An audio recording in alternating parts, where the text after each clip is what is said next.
Àwọn olólùfẹ́ Pasuma, olórin fújì gbajúgbajà olórin fújì Wasiu Alabi Pasuma àti bàbá àgbàlagbà òṣèré onítíátà bàbá Charles Olúmọ táwọn èèyàn mọ̀ sí Àgbákò.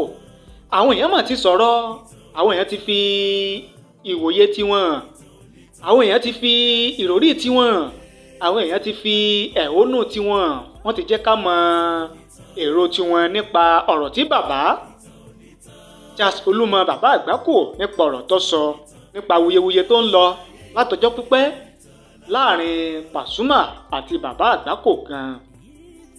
Tẹ́ ẹ bá gbàgbé, tẹ́ ẹ bá tẹ̀ ń tẹ̀lé wa lórí ìkànnì yìí, láìpẹ́ yìí òun la mú ọ̀rọ̀ tí bàbá Charles Olúmọ bàbá Àgbákò ọ̀rọ̀ tó sọ tó bá àwọn oníròyìn sọ nípa ìbéèrè táwọn iléeṣẹ́ oníròyìn BBC tí wọ́n bi bàbá Charles Olúmọ wípé kí ni bàbá lè sọ àti wípé ṣé lóòótọ́ ni wípé bàbá Charles Olúmọ bàbá Àgbákò ló bí Pasuma, tí bàbá sì dáhùn wípé kí ń jẹ́ káwọn ó fò ká gbàgbé ọ̀rọ̀ wípé ṣé lóòótọ́ ni pé òun ló ń bí Pasuma àbí bẹ́ẹ̀ kọ́.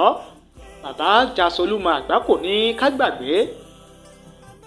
A sì mú wá fún yín lórí ìkànnì yìí tá a sọ ohun tí bàbá Charles Olúmọ sọ. Ṣùgbọ́n lẹ́yìn tá a mú ọ̀rọ̀ tí bàbá Charles Olúmọ sọ tá a mú wá fún yín lórí ìkànnì yìí, àwọn èèyàn bá bẹ̀rẹ̀ sí sọ̀rọ̀. Àwọn olólùfẹ́ bàbá Charles Olúmọ bàbá Àgbákò àtàwọn olólùfẹ́ Wasiu Alabi Pasuma wọ́n bẹ̀rẹ̀ sí sọ ẹ̀hónú tiwọn. Kí wá ni àwọn èèyàn yìí sọ? Kí ni wọ́n wí lórí ọ̀rọ̀ tí bàbá Charles Olúmọ sọ yìí? Ohun táwọn èèyàn sọ, ẹ jẹ́ ká kà á fún yín gẹ́gẹ́ bí wọ́n ṣe fi ránṣẹ́, bí wọ́n ṣe fi ṣọwọ́ sí wa. Lára àwọn tí wọ́n sọ̀rọ̀ tí wọ́n fi èrò tiwọn ránṣẹ́ sí wa lórí ìkànnì yìí ni láti rí Àtókẹ́ 677. Ó ní nǹkan tí ẹ̀yin pìrìsẹ́ńtà máa dá sílẹ̀ agbára yín kò ní ká gẹ́gẹ́ bí èrò tiwọn.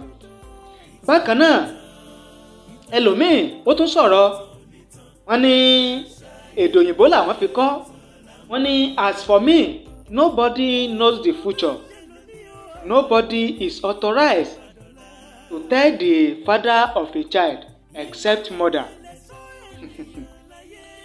Bákan náà ẹlòmíì tún sọ̀rọ̀, Busirat Babalọ́lá, àwọn ní this is serious o, wọ́n ló lágbára púpọ̀.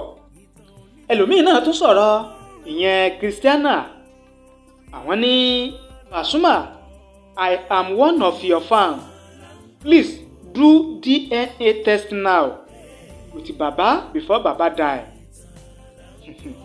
Ẹlòmíì náà tún sọ̀rọ̀, ìyẹn Adégbénga Ọpẹ́yẹmí, àwọn ní if truly Baba Agbako said he is the father of Pasuma, that means he did not know what he was saying, because he has said he is not his father when Pasuma's mother was alive, and Mama said that he was not his father, and we all know that only woman can tell the real father of a child.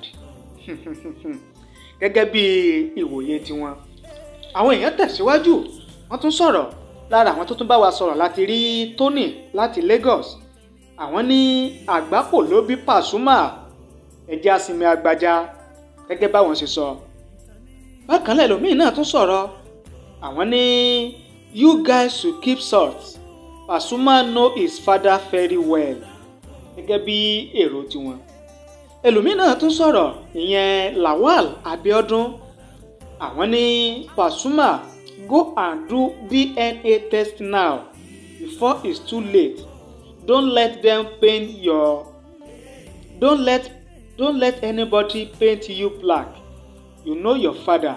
Please go and do DNA test.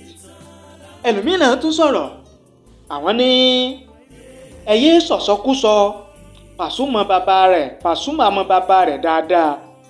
Ṣebí ìyá Pasuma gan ti sọ kó tó kú wípé bàbá Àgbákò kọ́ ló bí Pasuma. Ẹlòmíì náà tún sọ̀rọ̀, ẹni yìí ní ẹ fi bàbá Àgbákò sílẹ̀, ẹ jẹ́ kí bàbá ó gbáyé ìgbádùn. Ṣebí gbogbo wa la mọ̀ wípé bàbá ti dàgbà. Gẹ́gẹ́ báwọn ṣe sọ, ẹlòmíràn tún sọ̀rọ̀, wọ́n ní bàbá Àgbákò ó ti sọ̀rọ̀ tipẹ́tipẹ́ wípé òun kọ́ lòun bí Pasuma nígbà tí ìyá Pasuma ń bẹ láyé.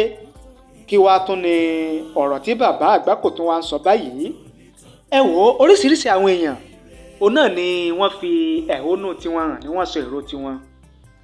Ẹ jẹ́ ká mọ èrò tiyín náà bẹ́ẹ̀ ṣe ń wò wá, bẹ́ẹ̀ ṣe ń gbọ́ wá. Kí ni ìwòye tiyín nípa ọ̀rọ̀ tí bàbá Jasolúmọ tó tún sọ yìí nípa awuyewuye tó ń lọ látọjọ́ pípẹ́ láàrin òun àti gbajúgbajà olórin fújì Wàsíù Àlàbí Pasuma wípé bàbá Àgbákò ló bí Pasuma àbí bẹ́ẹ̀ kọ́? Ẹ jẹ́ ká mọ èrò tiyín gan. Ẹ ṣé o bẹ́ẹ̀ ṣe ń wò wá, ẹ ṣé bẹ́ẹ̀ ṣe ń gbọ́ wá níkànnì.